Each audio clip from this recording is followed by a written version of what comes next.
welcome to Midnight Slumber. I am your host, Zach Miller. Join me as we take a journey through the alternate realities that take place after midnight.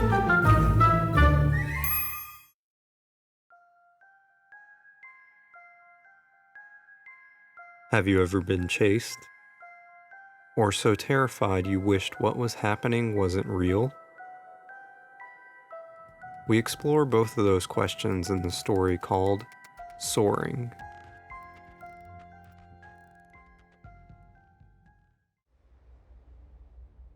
Adrenaline pumps through my veins at an even faster rate than my car can go.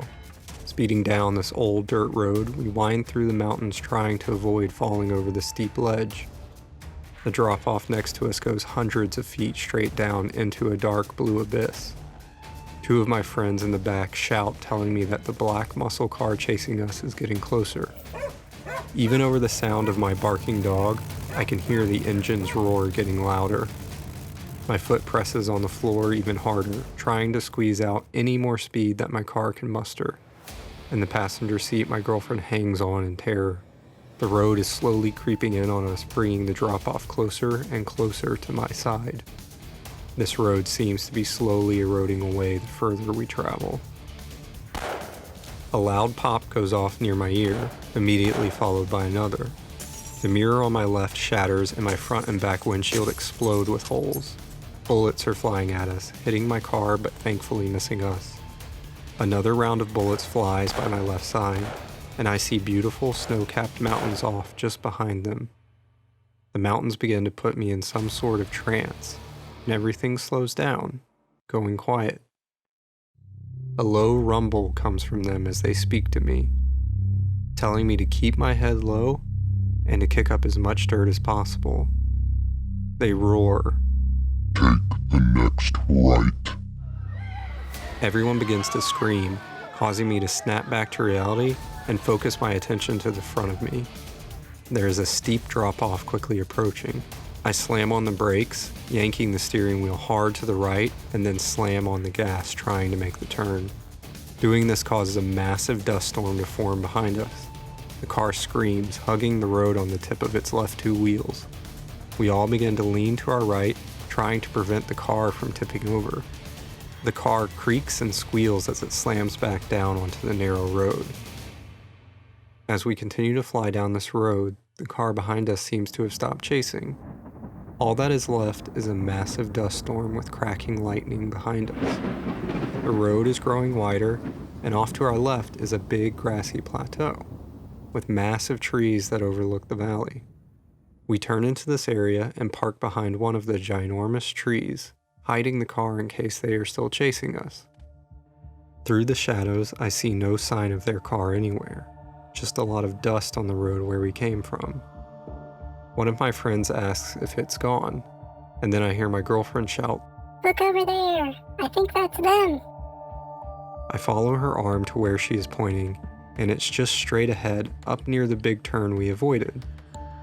Something slowly moves in the air through the dust cloud. To my surprise, it's the car that was chasing us. This now slightly damaged car is floating through the air at a very slow pace. The road we were all on is over a football field behind them. Clearly, they missed the turn. As the car slowly travels downward, a flock of eagles goes by. We all walk over to the edge of this plateau, watching the car in amazement as it seems to resist gravity. The car comes to a soft landing on all four wheels at the bottom of this valley. It still bottoms out, even in slow motion. The field it has landed in is beautiful. Low rolling hills, lush deep green grass, and the bluest river I have ever seen. The river running through this field looks refreshing and full of fish. With the picture-perfect mountains off in the distance, this place looks like something you would see on a postcard. As I look out on this field in amazement, I see their damaged car seemingly unwelcome in this place of beauty. Even though these people were trying to kill us, we all decide to go down and check on them. The hill down to this car is covered in slippery grass and at a steep angle, which turns out to make this hill a lot of fun to slide down. It reminds me of some of the rides at an amusement park. At the bottom, the car is closer to us than I thought it would be. The ground down here is very soft, almost like walking on marshmallows. The beaten up car is badly damaged and now has rust forming on it, making the car look like it has been sitting here for years, if not decades. As we approach the car with caution, hoping no one fires at us, we are shocked to see that no one's even in the car.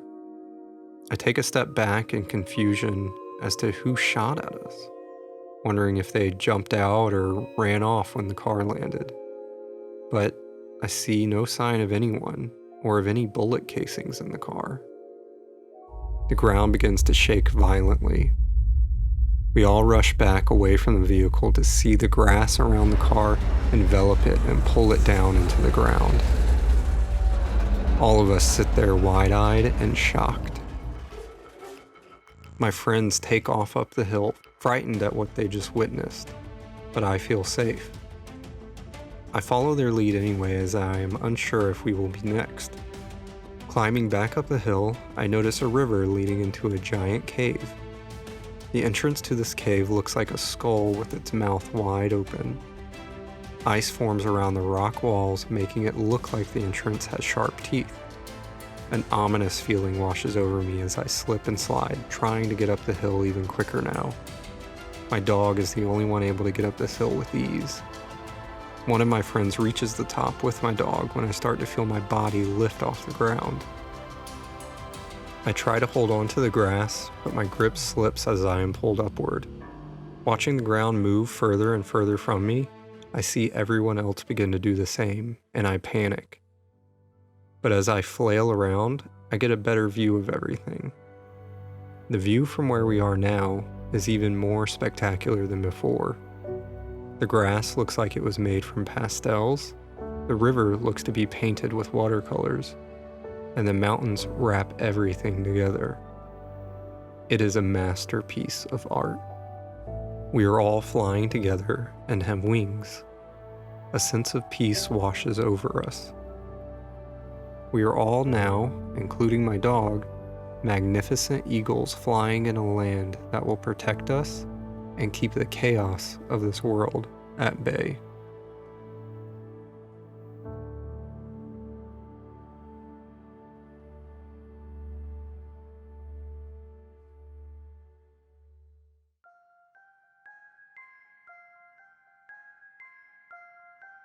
I'm sure we have all experienced some sort of intimidation or threat in our lives.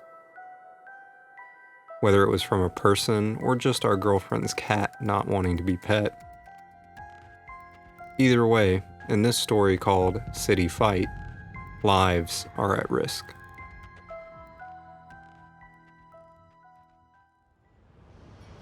The moon sits high in the night sky, illuminating the busy city and all its activity. Flying over and through the old city tops, I can see the streets below packed with people and cars. Neon lights and bright signs line the city streets. An event is going on, drawing all the people out for the night. It looks to be busier than Christmas and New Year's combined, but it's the dead of summer, and it's not to celebrate the 4th of July. Something else is going on, but I am unaware of what. Passing by one of the mid-sized Art Deco skyscrapers, which is painted bright orange and green, I stop to take in the view and monitor what's happening. I perch myself on top of the building's edge. The heat from the streets warps the light even from this time of night, and a group of criminals move towards the center of town with weapons in hand. The weapons vary from bats to guns, and one of them is radioing in. Something in the air is causing me to be unable to pick up what they are saying. The group turns the corner, moving out of my view. I jump up and fly towards the clouds to get a better view of the city, to see just where they are heading. At this height, I can see everything. The city is more massive than I remember. It stretches on for hundreds of miles, I am unable to see all of it, but I do spot the group. They're not moving towards the center of town. They are moving to the edge near the ocean. I scan the city and horizon for more activity and realize that this city isn't just built on land, but on a bed. Way off in the distance, what looks like mountains are in reality massive pillows. We are living on a giant's bed. A thought crosses my mind that has never crossed before. What happens if that giant comes back? The ocean's water that leads up to the city's coast, or edge of the bed, is pitch black. The full moon and city lights glisten off the water, revealing we are in nothing more than a flooded giant's room. I see the water begin to be disturbed and a massive figure rise out of the water. The creature is crimson red and black with sharp appendages all over. Its eyes are hollow and dark, sunken into its skull. Spikes protrude from various parts of its head, and a tail whips up from behind its spiked spine. The creature is lanky, long, and bigger than the bed we are on. The monster moves forward, creating wakes that are starting to flood the city. A massive spiny hand rises high into the air. It's going to attack and destroy everything. I am sure the creature is upset we built a city on its bed, and as much as I would be upset too, I need to defend my people. I dive down between the buildings, masking my approach as I speed towards the creature. I try to deter it by launching throwing stars at it. I know it won't do much damage, but I'm hoping that it'll be annoyed enough to leave. The stars slam into its skin and bounce off like super bouncy balls. Its skin must be as hard as steel for that to have happened. I get ready to make a second pass, arming missiles and lasers in case I can't penetrate its skin.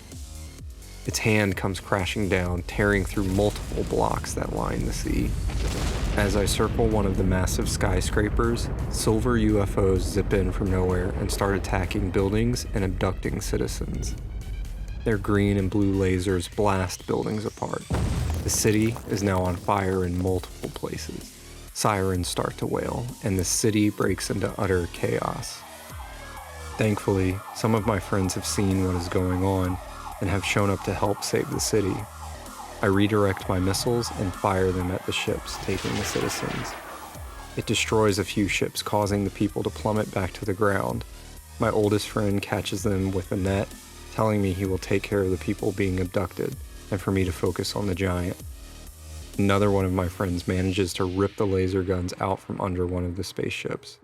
Others start fighting the criminals on the ground who called all this in.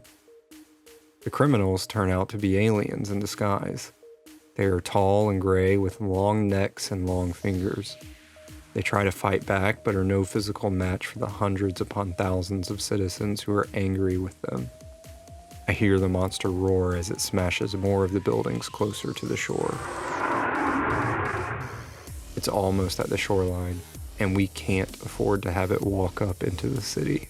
I fly back towards the monster and see smaller creatures emerging from its body. Some are crawling out from its back and shoulders, while others are running down its arms, getting ready to invade the city. I pull out my Gatling gun, flip it on, and begin blasting the smaller red monsters. They vanish in a puff of smoke, and the big creature roars with anger and swings wildly at me. I manage to dodge the attacks, but the gusts of wind generated by its swinging arms almost knock me out of the air. I land on a nearby building to regroup and gather my bearings. Explosions are happening all around me. The aliens seem to be losing and are trying to retreat. With this sight, I regain my confidence and jump from the top of the building, landing on the creature's left arm. I race up it, planting explosives on the spikes and holes where the tiny creatures were coming from. The creature notices me and swipes at me with its other arm. Jumping over its attack, I continue up the other arm, doing the exact same thing. Again, it takes the creature a moment to realize where I went to. Once it sees me, its hand comes crashing down. I jump off as it slams its hand into one of the explosives, causing a chain reaction, wrapping the creature's arms together in metal and rendering them useless. The creature writhes in anger, screaming so loud it breaks many of the surrounding buildings' windows. Following a few stories, I continue to launch the explosives all over the creature's body until I land back on the ground. The creature is so preoccupied with freeing its arms, it doesn't realize what I have done. I pull out my trigger and wait for the creature to continue stumbling back away from the city. It's a terrifying sight, and thought that this creature may not be the only one. Once it is far enough away, I press the button without hesitation, encasing the creature in an explosive cocoon of metal. The explosion echoes throughout the city and even causes the waves to recede. Everything falls silent as the creature falls back into the ocean as a metal statue. The sun has finally risen, and I can now see into the ocean. The creature shines brilliantly in the water, and next to it lays a skeleton of similar size, coated in layers upon layers of coral from hundreds of years of growth. I walk away and regroup with my friends on a broken sky bridge. We are all exhausted and have done our jobs being guardians and protectors, but it was not without the destruction of much of the city.